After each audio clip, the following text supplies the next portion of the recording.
মতো দুনিয়া পাইয়া কিছু কিছু লোকেরা দেখাইতেছে জাদু। ঠিক না? বড় বড় গাছ থাকিতে চিকন গাছে কদু, লক্ষ লক্ষ মৌমাছিরা সংগ্রহ করে মধু। শিমুল গাছে কে দিল ভাই নরম নরম তুলা, চৈত্র মাসে মাটির মধ্যে উড়াইছে কে ধুলা। মরিচ গাছে কে দিল ঝাল, আরে পাকলে তা হয় লাল। ভাদ্র মাসে গাছের মাথায় পাকাইছে কে তাল। সমুদ্রের ওই তল দেশেতে আরে মুক্তা দিল কি, খুঁটিবিহীন আসমানটারে ঝুলাইয়া রাখল যে। বলা গল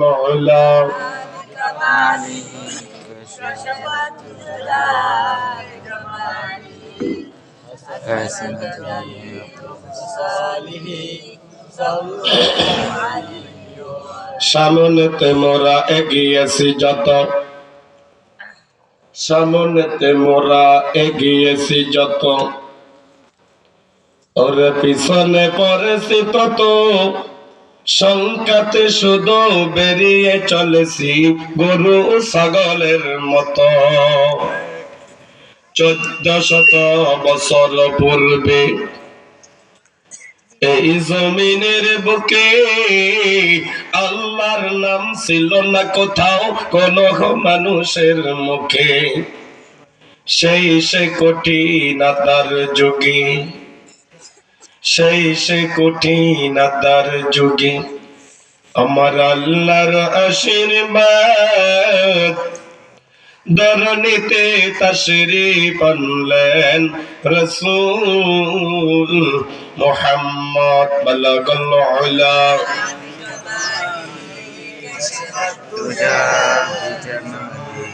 হাসানাতু জামিউ খিসালিহি, বেটির জন্য জিন্দা কবর বেটি কেন্দে বলে বাপ। তবু মানুষ দয়া হয় দিত মাটির চা, কন্যার জন্য বেজার পিতা। পিতা করত মাটির ঘর, কন্যা সন্তান জোর মিলে মায়ের কাঁপিত অন্তর। সেই সে কঠিনতার যুগে আমার আল্লাহর আশীর্বাদ ধরণীতে তাশরীফ আনলেন নবী মুহাম্মদ। লা ইলাহা ইল্লাল্লাহ, লা ইলাহা ইল্লাল্লাহ, লা ইলাহা ইল্লাল্লাহ, লা ইলাহা ইল্লাল্লাহু মুহাম্মাদুর রাসূলুল্লাহ সাল্লাল্লাহু আলাইহি ওয়াসাল্লাম। সবুজ শ্যামল ফসল ধরা 30 লক্ষ শহীদের রক্তের অর্জিত লাল সবুজের পতাকায় বেষ্টনীত ভূখণ্ড বাংলাদেশের ঐতিহ্যবাহী লক্ষ্মীপুর জেলা রায়পুর থানা দারুন নাজাত মহিলা মাদ্রাসা ও এলাকাবাসীর যৌথ উদ্যোগে এক রজনী ব্যাপী ওয়াজ ও দোয়ার মাহফিল সমাপনী অধিবেশন 2024 উপস্থিত রয়েছেন অধ্যক্ষার আয়োজিত এই নন্দিত মাহফিলে নন্দিত সভাপতি। সেটিং গুলা ঠিক করেন, অপারেটর কই? হযরত মাওলানা রুহুল আমিন সাহেব, নাজেমে তালিমাত দারুল উলুম আল হুসাইনিয়া মাদ্রাসা। উপস্থিত রয়েছেন দেশ বরেণ্য হযরত উলামা ইকরাম, মুরব্বিয়ান আযম। আরো উপস্থিত রয়েছেন এদেশের হীরাখচিত রত্নরাজি, অরুণ পথের তরুণ দল, বিপ্লবী চেতনায় উজ্জীবিত এবং উদ্ভাসিত জাতির কর্ণধার, আগামী দিনের ভবিষ্যৎ, বাংলার দামাল ছেলে, সক্রিয় যুবক ভাইয়েরা, পর্দার আড়ালে অবস্থানরত বসে থাকা সম্মানিত মায়েরা, আমার ছোট্ট হৃদয়ের কণিকা ছোট ভাই ও বোনেরা, সকলকে এই মাহফিল ব্যবস্থাপনা কমিটির পক্ষ থেকে আন্তরিক মোবারকবাদ। সম্মানিত সুধী, রাত্র গভীর, আলোচনা দীর্ঘ করা যাবে না। এমন একটা সময় আপনারা আমাকে স্টেজে এনেছেন, যেই সময়টা অন্য স্টেজে বয়ান শেষ করে নামার সময়, ঠিক না? রাত্র যত গভীর হবে, মানুষের মন মস্তিষ্ক সবগুলো আস্তে আস্তে নিঝুম হবে। যতই ভালো বয়ান করেন না কেন, শুনতে মনে চাবে না। এই প্রত্যন্ত অঞ্চলের মানুষগুলো খেটে খাওয়া মানুষ, কথা ঠিক না? দিন মজুর, খেটে খাওয়া, সারাটা দিন তারা মাঠে কাজ করে, রাত্রে একটু আরাম করবে। ঠিক এই সময়টা আপনারা আমাকে স্টেজে নিয়ে আসলেন, যেটা আমিও ক্লান্ত বোধ করছি। একটা না দীর্ঘদিন সফরে বের হয়েছি, এটা আমার কাছে ক্লান্তিকর লাগলো। যে কোনো একজন আলোচককে একজন বিষয় নিয়ে আলোচনা করতে হয়, একটা বিষয় নিয়ে। আপনি বিষয় নিয়ে আলোচনা না করলে আলোচনা মজা পাবেন না, আলোচনা বুঝবেন না, আলোচনায় কাজ হবে না। আপনি যদি ডাক্তার দেখান, ডাক্তার দেখাইতে গেলেও সেখানে বিষয়বস্তু আছে। কোন বিষয়বস্তু? আপনি কি ডাক্তার দেখাইবেন? কয় নাক কান গলা, এটা একটা বিষয়। হ্যাঁ, আপনি কোন ডাক্তার দেখাবেন? বলে লিভার সম্প্রদায় নিয়ে, এইটা একটা বিষয়। আপনি কোন ডাক্তার দেখাবেন? কিডনির ডাক্তার দেখাবো, এইটাও একটা বিষয়। এখন আপনি ডাক্তার দেখাইবেন, কোন ডাক্তার দেখাইবেন বললেন না, কাজ হবে? এই জন্য প্রত্যেক আলোচকের উচিত বিষয়বস্তু নিয়ে আলোচনা করা এবং ওই সমস্ত আলোচকদেরকে যথাযথ সময় স্টেজে আনা। সম্মানিত সুধী, এই গভীর রজনী পর্যন্ত আমাদেরকে বসিয়ে রেখেছেন তিনি কে? আওয়াজ দিয়ে বলুন, তিনি কে? সেই মহান মনিবের সন্তুষ্ট চিত্তে একবার কে বলা যাবে আলহামদুলিল্লাহ? আরো জোরে বলা যাবে কি আলহামদুলিল্লাহ? আলহামদুলিল্লাহ,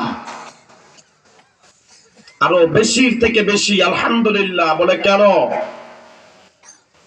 দীর্ঘ 17টি বছর আমরা বাংলার জমিনে কোরআনের ময়দানে কোরআনের হক কথা বলতে পারি নাই। হযরতে উলামায়ে কেরামের কণ্ঠ চেপে ধরা হয়েছে। 1971 সনে দেশ স্বাধীন হয়েছে ঠিক, বাংলার মানুষ স্বাধীনতার নামে বলি শুনেছে, পরাধীনতার মাঝে জীবন কেটেছে।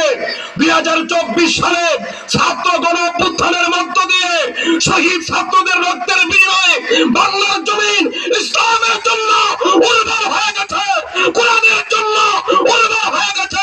চিৎকার দিয়ে বলুন, কথা ঠিক কিনা? এখন আর কোরআনের ময়দানে কথা বলতে কোনো বাধা? ওকে, আপনাদের সমস্যা হবে না? সমস্যা হবে নাকি? ওকে, কোরআন দিয়ে কথা বলা যাবে?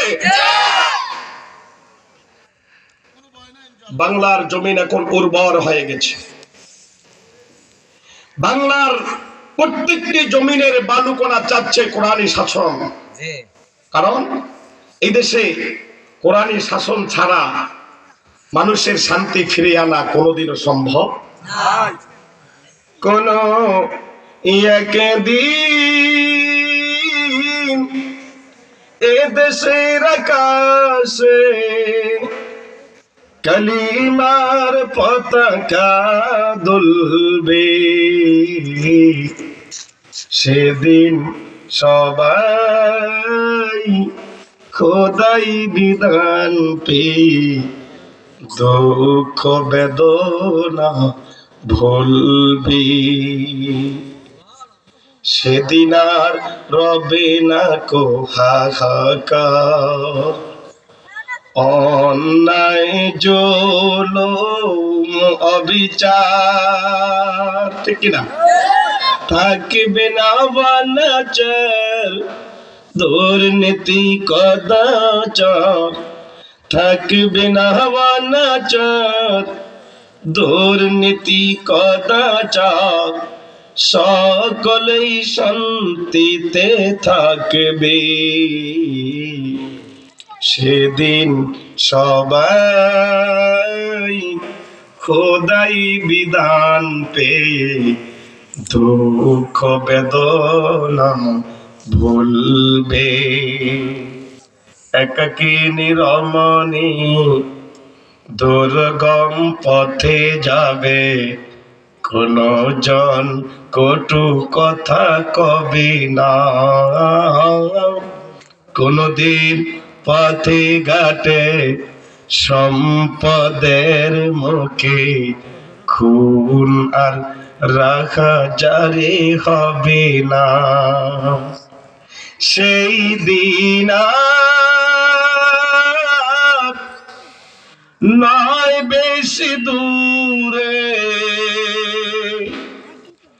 আর কিছু পথ গেলে মিলবে। সেদিন সবাই খোদাই বিধান পেয়ে দুঃখ বেদনা ভুলবে। অশান্তির কোপানলে মরিস না ধুকে ধুকে, আয় তোরা দিকে দিকে ছুটে আয়।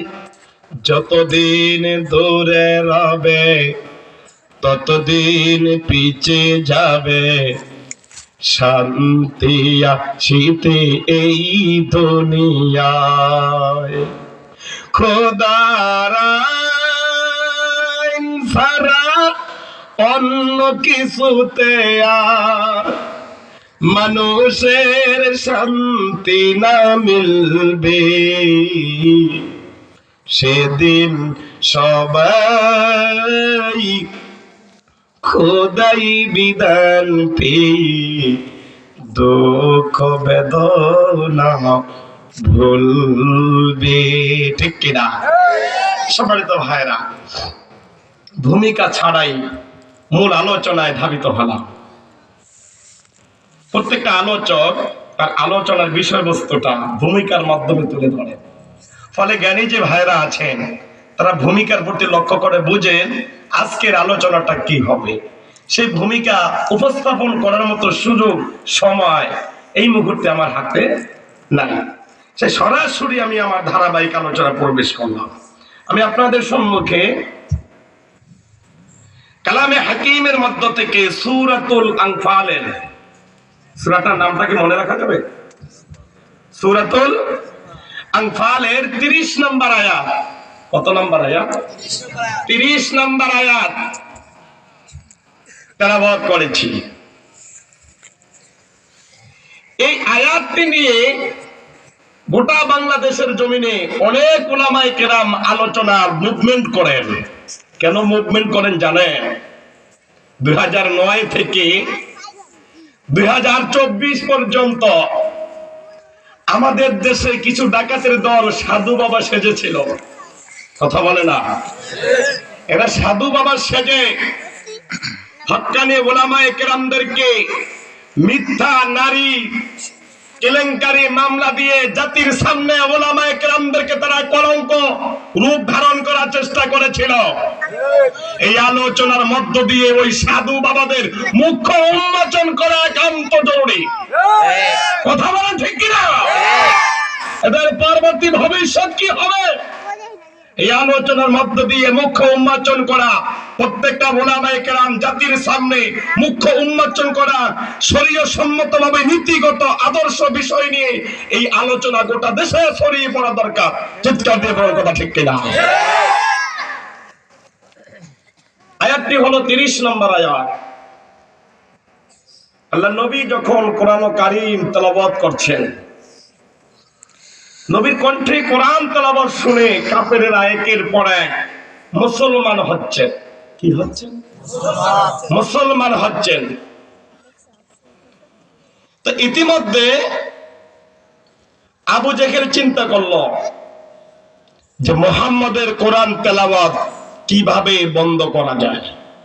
যদি বন্ধ না করি তাহলে আমার দলের লোকগুলো মুহাম্মাদের কোরআন তেলাওয়াত শুনে মুহাম্মাদের পক্ষে গিয়া আমার বিরুদ্ধে আন্দোলন করবে, দুর্বার গতির মতো আন্দোলন গড়ে তুলবে।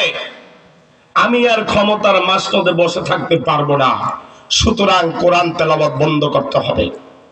ঠিক সে আবু জেহেলের দস্যুরেরা 2000 দীর্ঘ 1400 বছর পর সেই আবু জেহেলের দস্যুরেরা চাইছিল বাংলার জমিনে কোরআনের ময়দানগুলো বন্ধ করে দেওয়ার জন্য।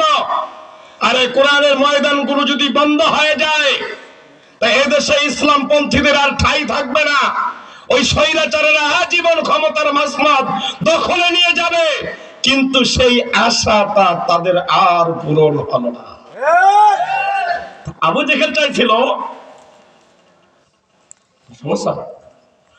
জেহেল চাইছিল মুহাম্মাদের কোরআন তেলাওয়াত বন্ধ করতে।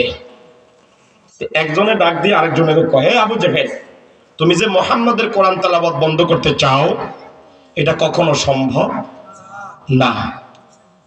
তাহলে কি করতে হবে? মুহাম্মদ কোরআন তেলাওয়াত করো, তুমি 144 জারি করো, কারফিউ জারি করো, যাতে করে মুহাম্মাদের কোরআন তেলাওয়াতে কেউ যেতে না পারে। রাতের গভীরে বসে এই সিদ্ধান্ত গ্রহণ করলো। আমার আল্লাহ তার হাবিবকে জানিয়ে দিলেন। আল্লাহ বলেন, وقال الذين كفروا لا تسمعوا لهذا القرآن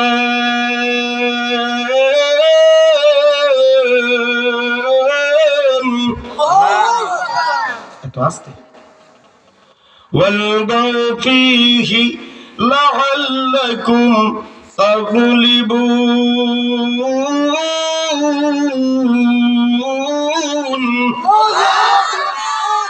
আল্লাহ তার হাবিবকে জানালেন, নবী গো, ওরা কোরআন তেলাওয়াতে বাধা সৃষ্টি করেছে, 144 জারি করেছে, কাউকে আসতে দেবে না আপনার তেলাওয়াত শুনতে। এমনকি তারা এমনও সিদ্ধান্ত গ্রহণ করেছে মুহাম্মদ যেখানে কোরআন তেলাওয়াত করবে ওই তেলাওয়াতের বিঘ্নতা সৃষ্টি করার জন্য তেলাওয়াতের পাশে যাইয়া ডিস্টার্ব করবে, এইভাবে শীষ দিবে।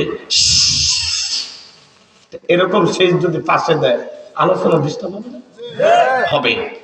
এরকম একাধিকবার আবু জেহেল চেষ্টা করছে এই কোরআন তেলাওয়াত পৃথিবীর জমিন থেকে বন্ধ করার জন্য, পারে নাই। বরং কোরআন যতই বন্ধ করতে চায় ততই প্রজ্বলিত হয়ে যায়। কথা বলে না কেন? তার কারণ সূরাতুল আনফালের 2 নম্বর আয়াতের 2 স্পটে আল্লাহ তাআলা বলেন, ওয়াইযা তুলিয়াত আলাইহিম আয়াতুহু যাদাতুহুম ঈমানা।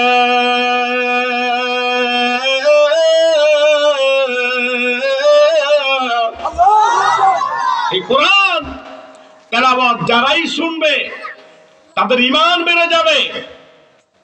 কি বেড়ে যাবে? ঈমান বেড়ে যাবে। এই কোরআন ও কারিমের তেলাওয়াত শুনে শুনে অগণিত সাহাবায়ে কেরাম জীবন দিয়েছে, হাসি আনন্দের মধ্য দিয়ে, ঈমান ছাড়ে নাই। এটাই হলো কোরআন তেলাওয়াতের ফলাফল। চিৎকার দিয়ে বলুন কথা ঠিক কিনা? কিন্তু আমার বড় দুঃখ হয়, আমার বড় কষ্ট হয়, জালেমরা তো চাবেই কোরআনকে নির্মূল করে দেওয়ার জন্য, কিন্তু তাদের মোকাবিলায় আমাদের মুসলিমদের ভূমিকাটা কই? আছে কোনো ভূমিকা? একটা লোক উঠবেন না। কোরআন নিয়ে কথা হচ্ছে, এখানে বাস্তবতার কথা তুলে ধরা হলো। জালেমরা চাচ্ছে কোরআনকে নির্মূল করে দিতে, কিন্তু তাদের নির্মূল করার মোকাবিলায় আমরা কোরআন টিকে রাখার জন্য কি করলাম? কোন ভূমিকা আমাদের আছে? হ্যাঁ, তাওহীদি জনতা, স্মরণ রাখতে চাই,